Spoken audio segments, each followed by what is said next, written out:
ask that question, again, in the essence of time, to be respectful of everybody's lunch hour. So other than that, we'll go ahead and let Eric do our intros. Okay, hi everybody. My name is Eric Parker. I am founder and president at the Clubhouse, and so we were fortunate enough to be recipients of the first grant, I believe, from the Partnership for Inclusive Innovation to do a project that was titled the Clubhouse Mesh Network. And what we wanted to do beforehand was just to make sure that everybody knew a little bit about us and sort of our background and how we came into this, as well as sort of what we've done in the past related to this project.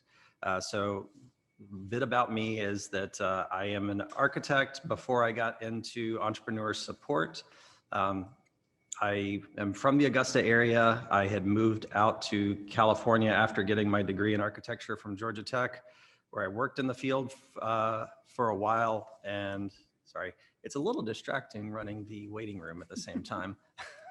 But then in 2010, moved back to the Augusta area and really devoted myself to how can I help grow the local entrepreneur ecosystem so that there's more economic opportunity for everybody here.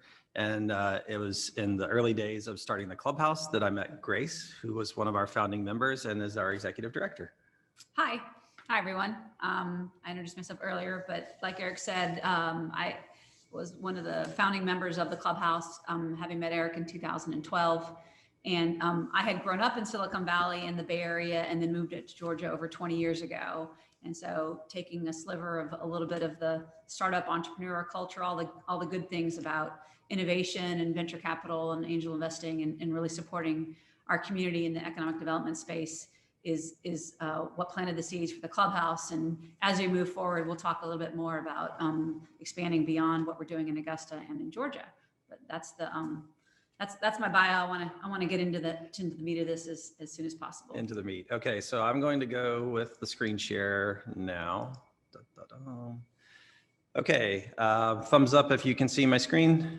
All right, great. So what we're here basically to go through is you are all potential applicants to be site partners for this Mesh Network project.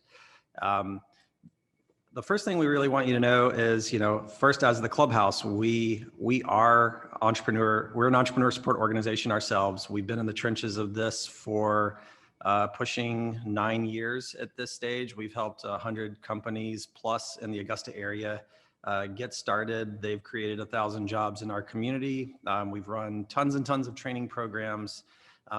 But we've also in the past already gone after trying to solve this mesh network model. We actually implemented a grant from the Robert Wood Johnson Foundation that I believe some of the organizations that are on here participated in. With that, we had tried to develop a core technology layer underneath the entrepreneur support organizations to allow them to streamline activities, as well as organize a 5-city-wide hackathon to try to stimulate entrepreneurial activity. The big thing that we realized as a byproduct of that effort was that the sustainability model for entrepreneur support organizations is really the biggest fundamental challenge that we face. And so we've really, for the last few years, focused our efforts on creating Make Startups, which is a new division of the Clubhouse that specifically focuses on how to develop the support infrastructure and funding mechanisms so that entrepreneur support organizations can thrive, because it's our belief that as opposed to taking a top-down approach where we're going to go into every community and try to do the work to support entrepreneurs, that you are the local implementers, the boots on the ground. You need the support so that you can succeed, and that there's no way we can truly reach the scale of supporting all the disadvantaged entrepreneurs in your communities without finding a way that you get compensated for the work that you're doing and have the funding to do this on a recurring basis and continue to grow this field of practice. So I don't know if you have anything you want to add there. We got 2 people waiting. 2 people in the waiting room. I think all of you know, yes, the pioneering industry of entrepreneur support organizations is what's driving a lot of the work that we do, because the Clubhouse is in and of itself an independent nonprofit, like a lot of the spaces that you guys run. Getting a combination of grants and corporate sponsors and memberships is the quote business model for our organization to be sustainable. And we just feel like the Make Startups direction that we're going would create that not only for your communities and your cities and your careers and jobs in the space that you guys work in, but even the ESOs that we've started to see across the region in the South and across the country. Again, to sort of amplify the Make Startups initiative. Georgia is where we're concentrating our efforts right now, but we do have partners in other parts of the country as well. So really, we're going to try to answer 5 real top level questions for everybody through the webinar, and then answer any questions that you have. Again, as Grace mentioned before, as questions come up through this, please just pop them into chat, and then we will we'll basically ask you to repeat those at the end of the webinar. Once we've gone through things, we might cover things out of sequence of how you might be thinking about it. But anyway, first off, what is the Mesh Network? 2, we want to talk to you about how the money flows related to this. 3, what is the responsibility of each party within the network so that it can operate successfully? 4, what's our overall schedule for this pilot program? This is something that's running through this calendar year. And then what should a successful application look like? So the first thing is the Mesh Network itself. And, on one level, I want to talk to you about mesh networking principles versus sort of traditional like hub and spoke principles. And that the idea that underlies all of this is that our goal is to create a support layer for all the organizations, to connect them to one another and to provide them with the resources so that they can implement things locally and be successful. We believe solved the workforce development model for entrepreneurial skills training. And so specifically what we've done to address that is create an industry recognized certification. That is the fundamental layer that is required for workforce funds to be administered into any particular field. And that did not previously exist in any scalable way for entrepreneurship. The next part is, because of this industry recognized process, it now creates an investment framework for deploying capital to disadvantaged entrepreneurs. So what we basically have done is work with commercial capital providers from across the country, and we'll work with you to build out these same partnerships in your community. So these industry partners, they advise on curriculum standards that will enable them to meet some of their due diligence requirements so that it's easier for them to deploy capital for startups. So ultimately, this is something that works out to helping entrepreneurs achieve that first $10,000 to $25,000 in funding to get their business off the ground. What we also do is, within the workforce system, there's a lot of compliance measures around that. And so we handle all the performance tracking related to it so that it's easier for you and you can focus on actually just serving your entrepreneurs. So we do everything from managing all the measured skills gains that are required as entrepreneurs go through whatever your training program is, to actually developing our own software that links in with their accounting software so that we can capture in their employment and salary data, as well as give you economic impact reporting for each entrepreneur, as well as your entire program as a whole. So we do this really like through 3 platforms. We have a Google Classroom that manages all of the learning management pieces of this. So all the certification exams, pre and post skills assessments, and so forth, so that you can track all of your students. The Make Startup software that we developed, which provides that employment and economic impact data. But then also another software platform that we are making available to everybody called Proximity Space. Those of you that run a co-working space or something like that now you probably have some sort of member management software. Proximity Space is another one within that field, but it also does a great job of allowing us to also create this layer of company data for each one of your members, and allows the companies to begin to network with each other across the entire state of Georgia through this. So let's see. I'll ask I'm good. if you're good there. It's all good. Okay. Doing great. I'm rolling through it. So the next part is the capital partners. I just wanted to sort of give you a little bit of an overview of capital partners. Sorry, I lost my screen for a second. As I mentioned, the capital partners, we really look at them with a few different asks. The first is to sit on an advisory board related to your program and the overall certification across the entire mesh network. With that, we ask them to advise on what areas are the most critical for entrepreneurs to be able to understand and demonstrate knowledge of in order to be able to administer loans or investments to them. We ask them to participate in your program either as mentors or as guest lecturers so that they can help entrepreneurs become more market ready through what they're doing. And then we also ask them to formalize specific lending or equity investment programs for the entrepreneurs that go through your program. So this can really mean anything from a bank or a credit union or an angel investor group. Grace, you probably have some here. One of the things that we found was in the community lending requirements for banks and financial institutions, they're mandated and obligated to have these relationships, especially with a lot of disadvantaged entrepreneurs and communities. And so this sort of leverages those relationships. In a lot of ways, we look at the ESOs as having capital partners locally. It could be with a community bank or it could be with a chapter of a national bank. And so we sort of see this domino effect. For instance, we were working with our local Wells Fargo as well as our a couple of other local community banks.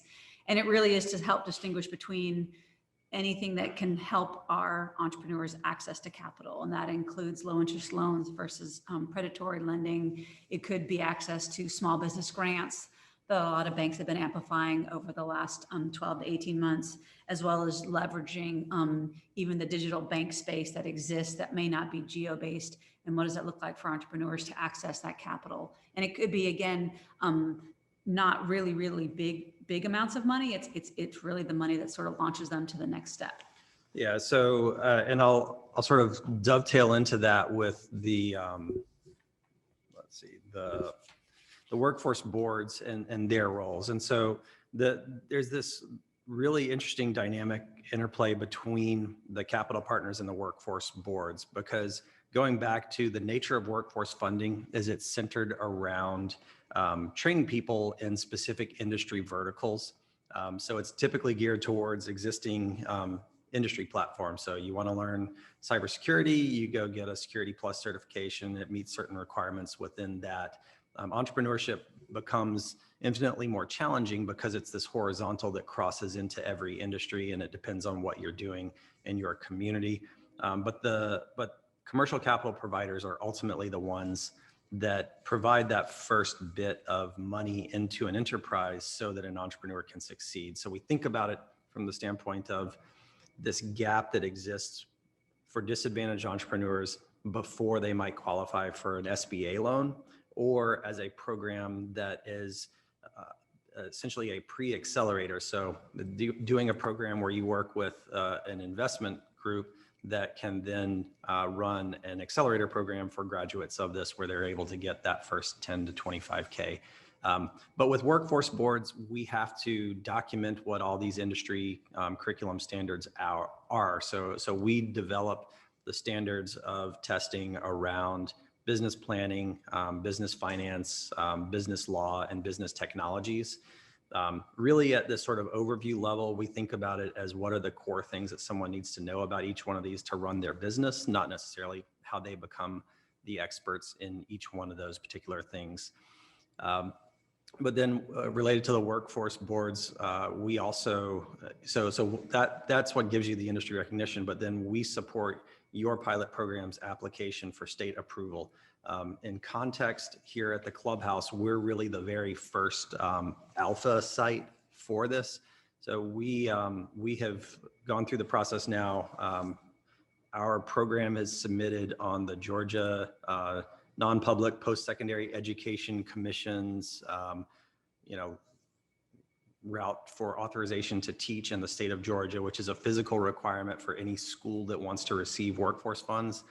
And then this program is being submitted to the eligible training provider list, which is the actual mechanism that is used to deploy the funds through your local workforce board.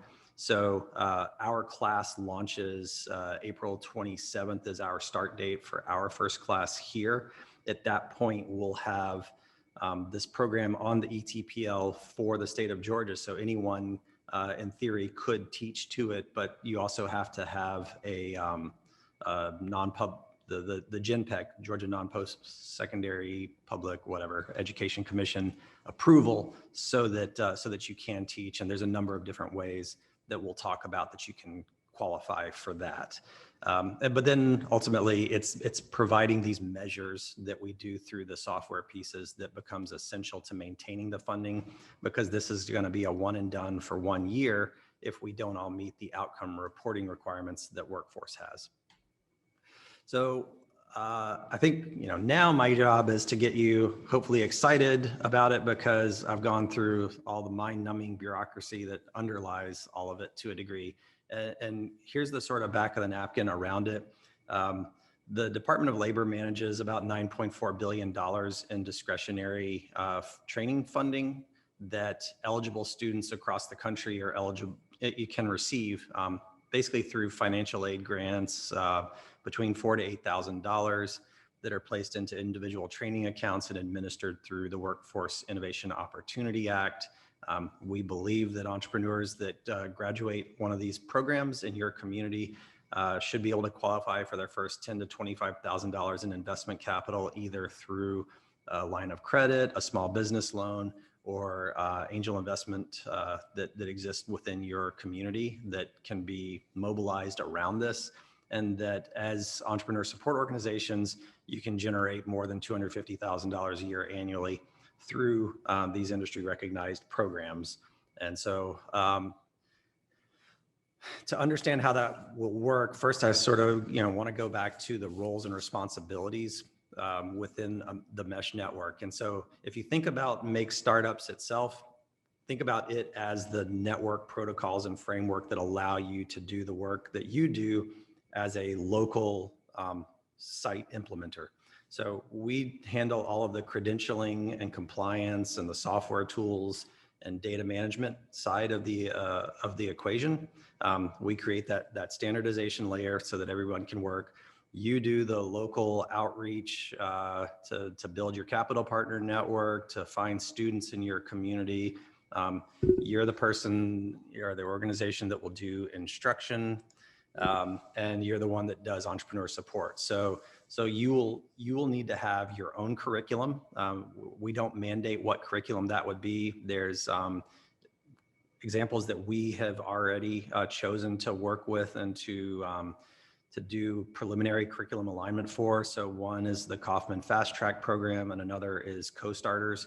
So we've already done the work to see how well those align and identify whatever gaps would exist for you. But if you have your own curriculum, we can review that and see how well it complies with our testing requirements and skills assessments.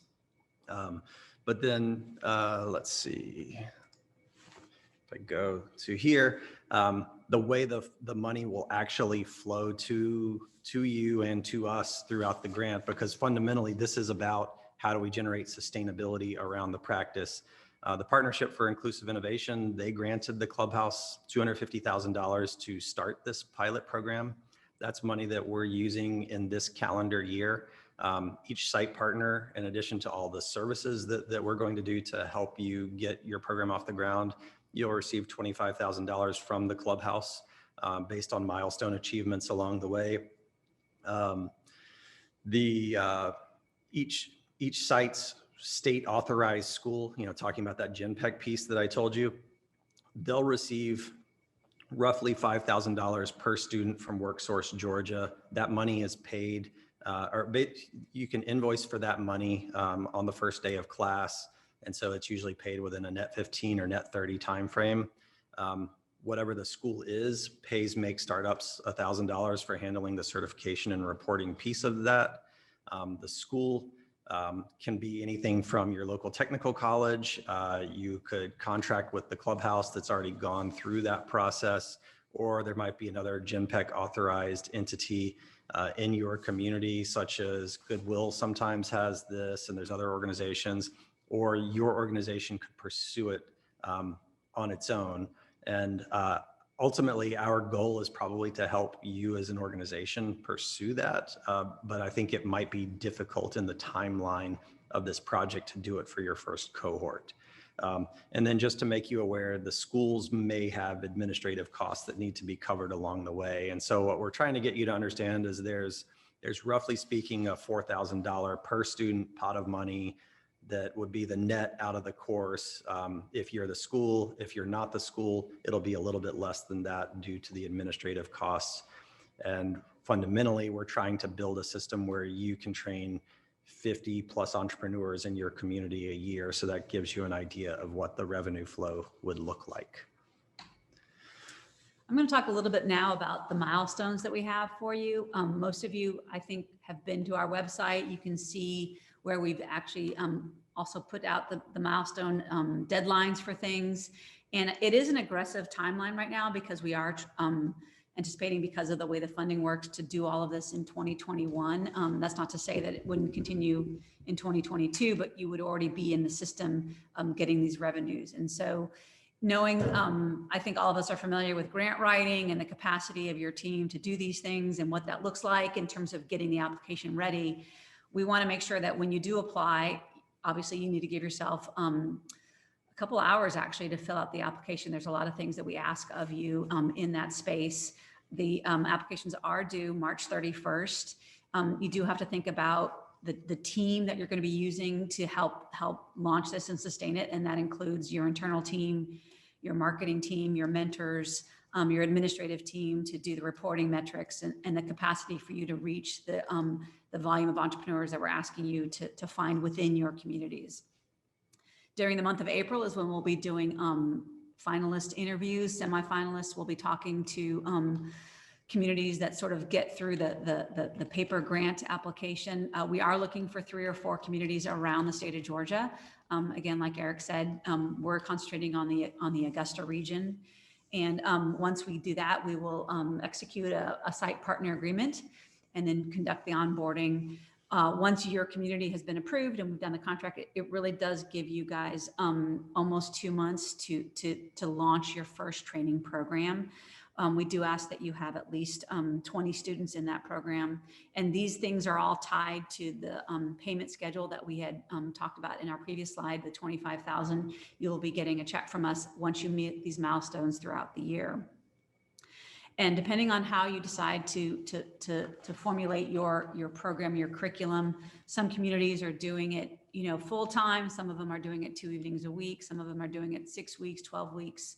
So there is a lot of flexibility and a liberty for you to anticipate what your community is going to be looking like. I know in the COVID space, we did everything in-house. Once COVID hit, we went hybrid, we went online. Post-COVID, there might be a hybrid of that.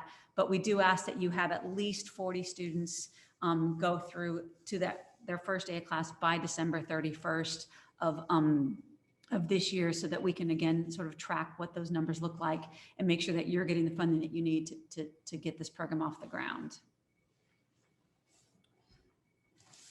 Next slide. Just kidding. Hold on. Technical difficulties. You had 1 job. Actually, you had like 10. It is not advancing. Can you go to 9? There. Milestones, expectations. Boom. Okay. Expectations. These are the things that we are expecting from you and your team. And again, you might be on this call right now and you might be delegating it to somebody in your staff, or you might be it in your organization. So these are the things: to participate in our peer-to-peer recurring partner meeting that really isn't intended to amplify, again, what we're all doing in the state of Georgia, and share best practices with each other, similar to what we did with our grant from 2017 with the Robert Wood Johnson Foundation. We do have training that we will want you to participate in that will onboard you for our software kit. You will be implementing a local capital partner program. You'll be implementing your curriculum program. You'll be implementing your mentoring program. So again, those are on you guys. We're not dictating how you do that or anything along those lines. It really is empowering you and your local community to make those relationships happen. We will be asking for reporting metrics via our proprietary software so that we can keep track of all of the entrepreneurs that are coming through this. We want to make sure that you have the proper entry into our software so that you understand what that looks like, and also providing the invoicing to our partners so that we can make sure that we have in our timeline to be able to pay you guys in a respective timeline. And then So many things to click on. There you go. okay, so the questions for you before you want to answer these questions as you're looking at applying for our program to make sure that you are eligible, that it is a good match, that it's really worth your time and energy, not just to fill out the application, but to understand what we're expecting from you over the next 9 months.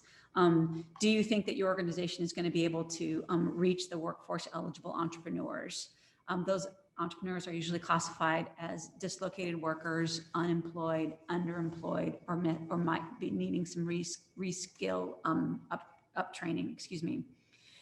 For those of you that might not be familiar with the WEO programs, there are boards in every city and every county. There are regions in the state of Georgia. I believe there's 16 regions, is that right? It's multi-county, so I don't have the map in front of me, but just know that you have a workforce board that you're privy to, that you'll be working with to get access to these funds. Will you be able to demonstrate the successful outcomes, basically participating with them over the course of this period to make sure that we have the data and the information that we need? Do you have the potential partnerships to support the entrepreneurs in terms of the banks and the lending institutions, the credit unions, any sort of angel or VC network that you might have, again, geo-based where you are, and they would be willing to work with you on helping to provide some of that funding space? Do you have a relationship with your workforce board, and is it supportive in how to get this approved? There are some boards that meet in person, they meet hybrid, working with somebody locally that will help you answer those questions if you're unfamiliar with that process. And then finally, the GenPEC space, and what does it look like to address those curriculum requirements. There are 3 different entities that we've uncovered. And again, like Eric said earlier, there's either a local training partnership, which could be an institution like a college or a private university. It could be an independent authorization that you would do, which might be time critical this time around, but you could certainly start that process. Or you could contract with the clubhouse, because we have gone through that process right now, and that might help accelerate the GenPEC requirements. That being said, those are questions that you probably want to ask yourself. And in the interest of time, We have a few questions here, 12:30. so I'll just try to go from the start of where we Okay. got some. Let's see, Tricia Steele, you had some questions about the process for becoming a school. Would you like to unmute and ask your question?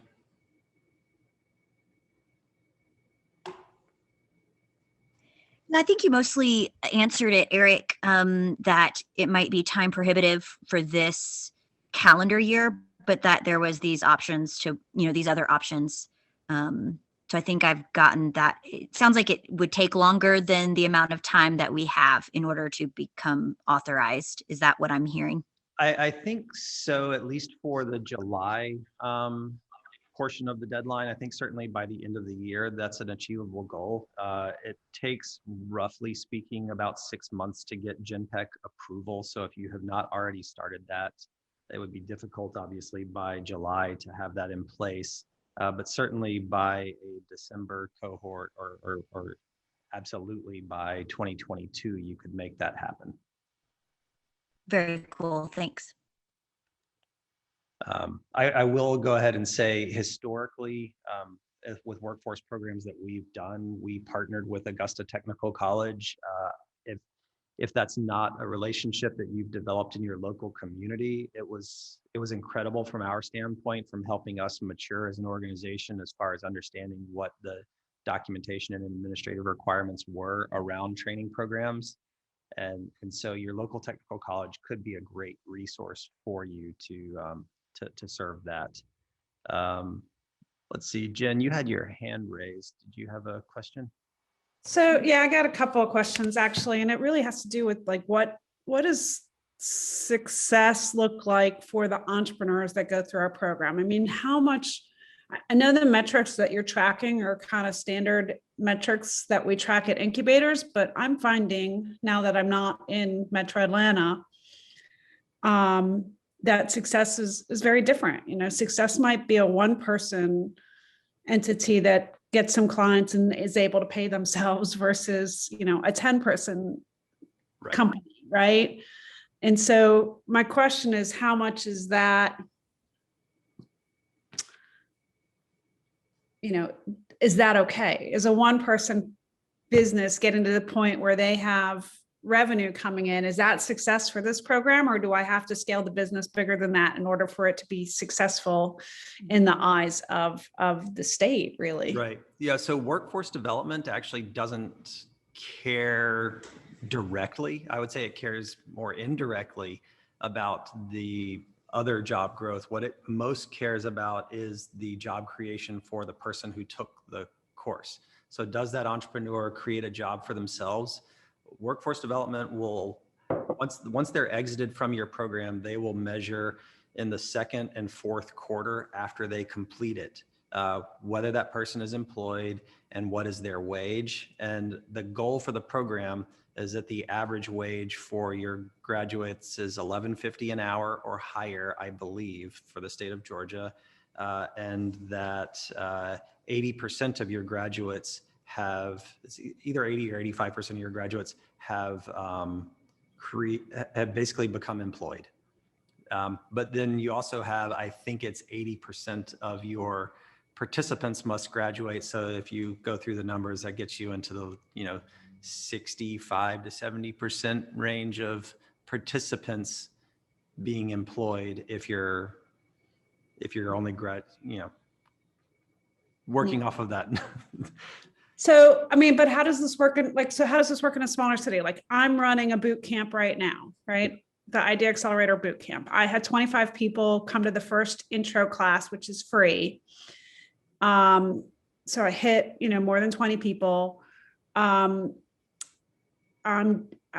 16 registered and paid. They pay a fee because I want skin in the game. It's not a lot. It's $100 for 12 weeks of education.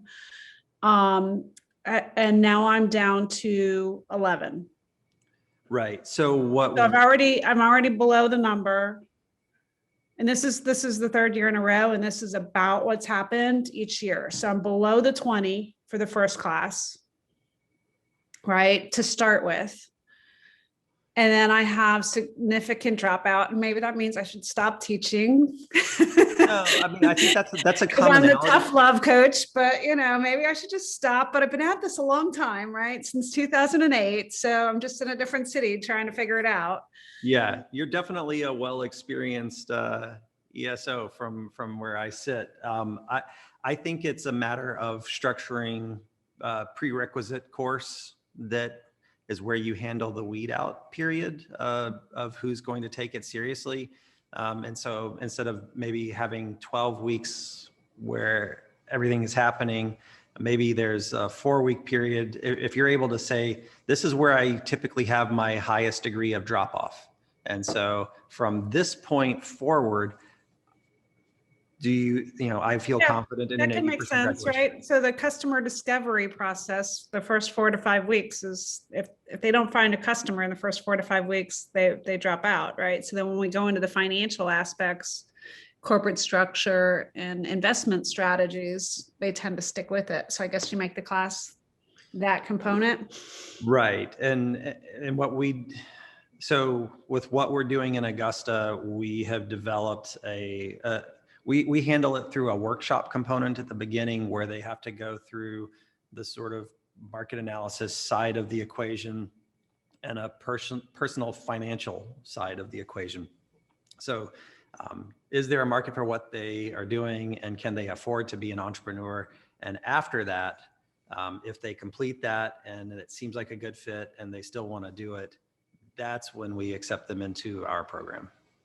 And Okay. then our program runs 12 weeks for training, followed by a 6-month mentorship period, because what we're trying to do is extend the point from where they're exited out of our program, so that we have the highest likelihood of success of meeting the second and fourth quarter measurement criteria. Makes sense. Makes We'll sense. be able to track that information too, Jen, because of the software that we're working with, because as I think we all know, a lot of entrepreneurs don't pay themselves.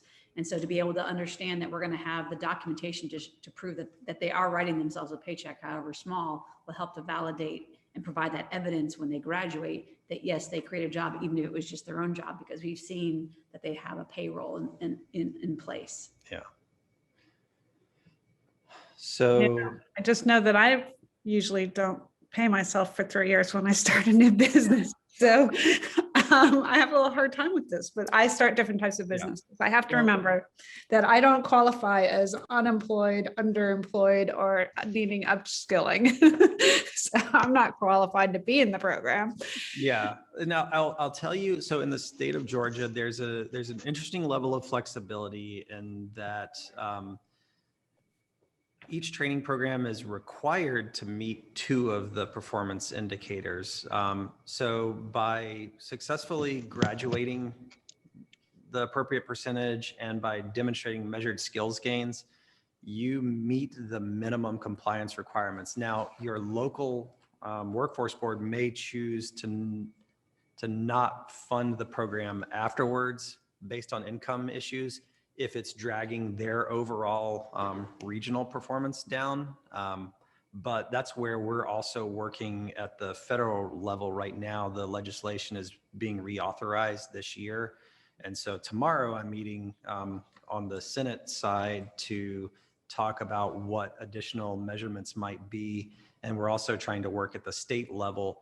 The state has the capability to adopt its own performance indicators for workforce development. So we're working to establish other possibilities for what measurement might be while designing this initial pilot year, specifically to make sure that we're reporting on what is required today.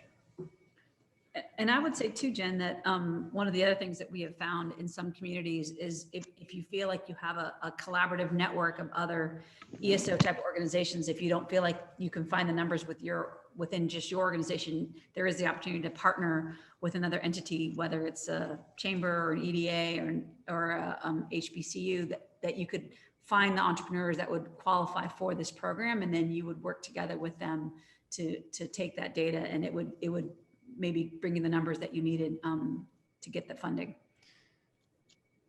Yeah, I mean, I obviously I love the idea. You all know that.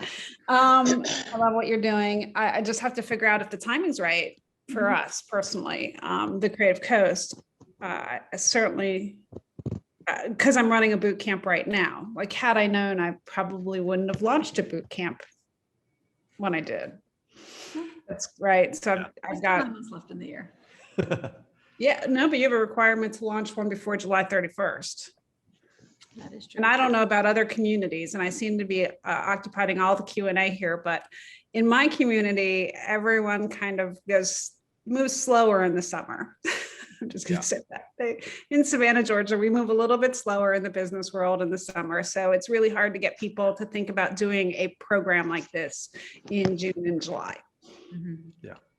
When school goes certainly back try into to help session, you the achieve second that. week of, when school goes back into session, the second week of August, people are like, let's go. Mhm. But June and July is a little tough. Gotcha.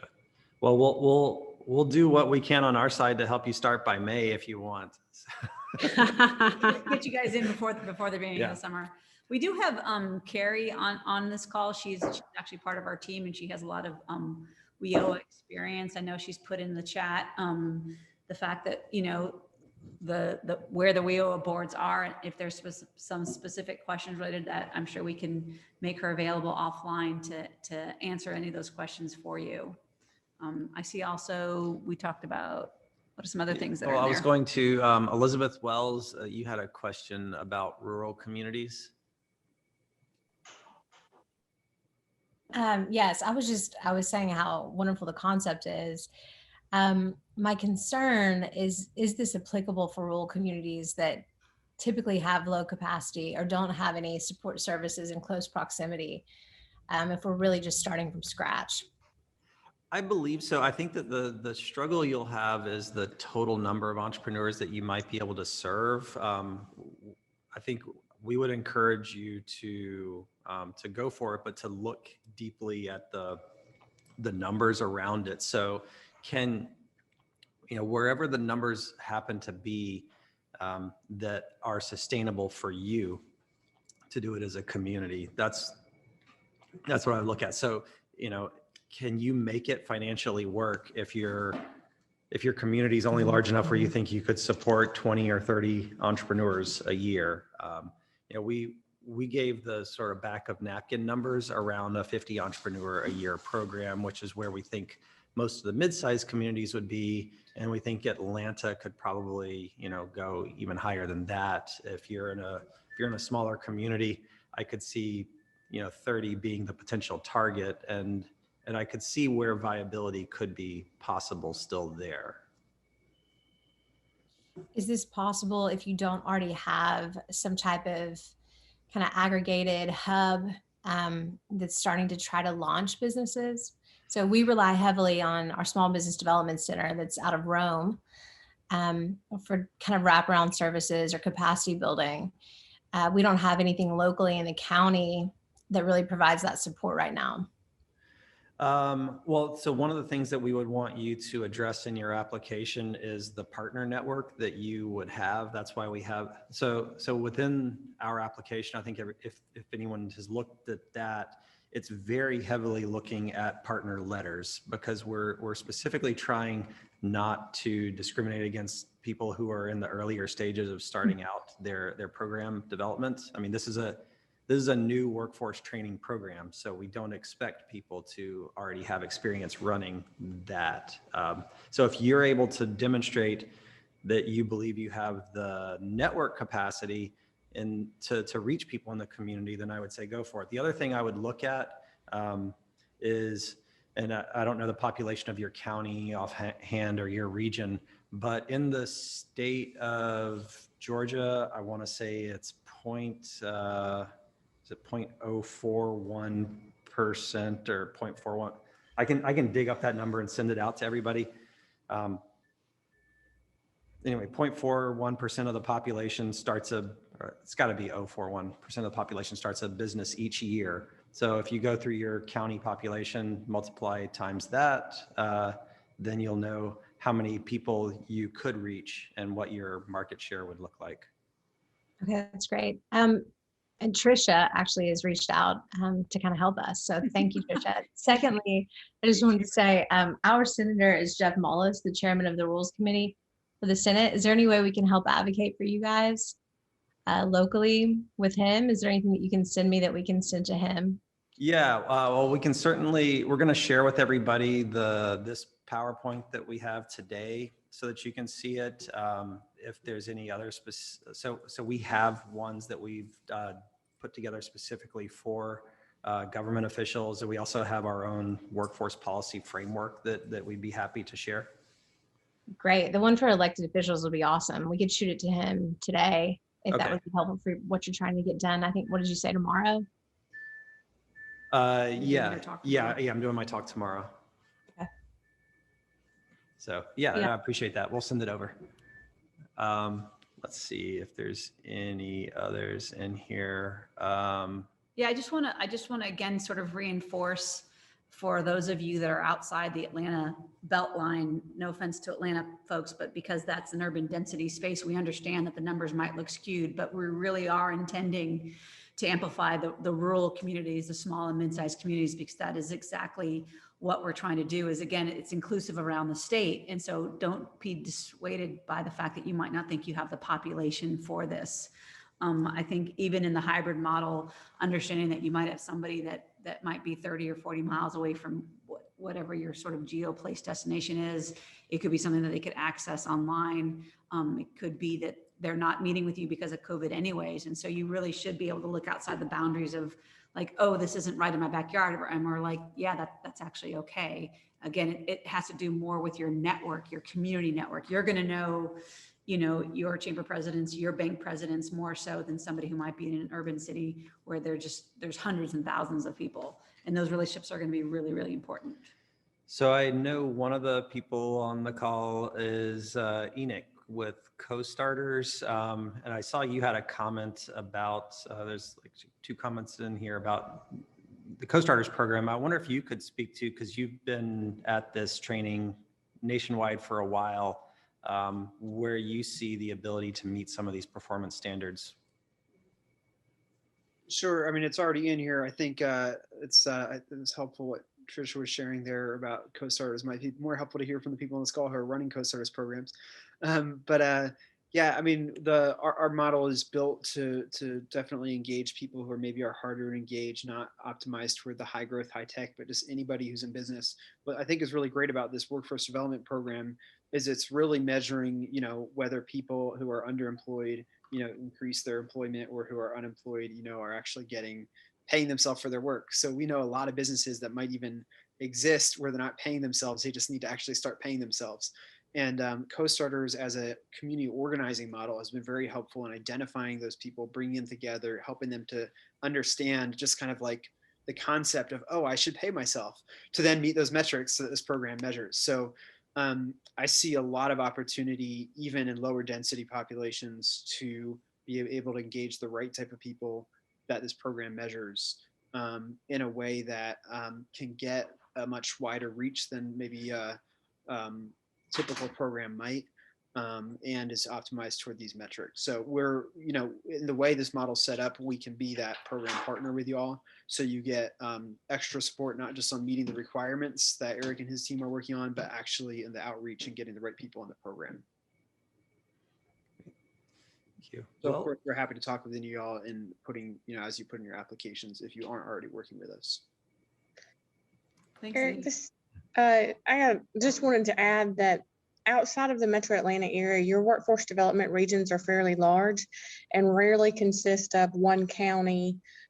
So when looking at developing this program, we need to take a look at your entire workforce area and partner with everyone inside that area. That would help give you the numbers that you need, because you're probably going to want to have 15 or 20 people, or excuse me, you're going to want to have, you know, double the amount of people you need in the class. So if you need 20, you need 40 to apply. That way you're making sure that you're getting people who are as dedicated as possible. And at the end of the day, if you have 40 people who want to enroll, that's even better for you. So. And if there are any questions about workforce, I'll be glad to answer those. Thank you, Carrie. Well, I think I've called on everybody who posted a question. I'll say this is a free for all. If you have a question and I didn't call on you, it's just unmute yourself.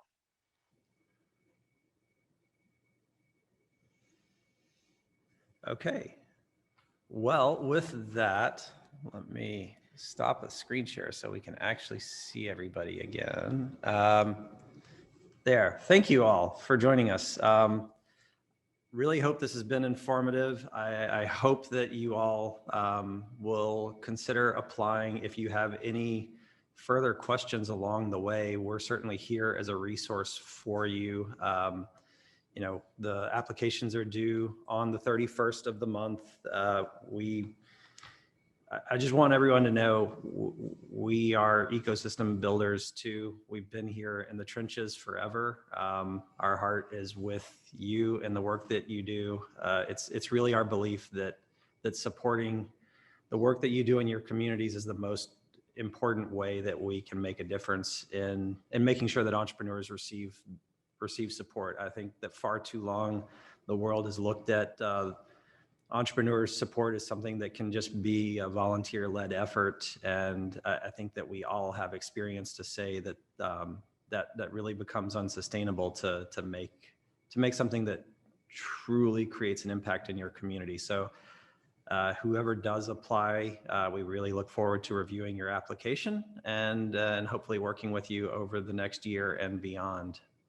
So thank you all. Thank you. Thanks, you guys. Be in touch. Bye. Apply. Thanks, guys. I'm going to reach out.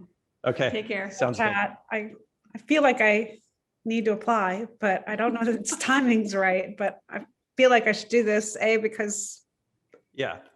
You should do this. For you and anyone else who's nervous, reach out. We'll give you a pep talk. We'll figure out a way.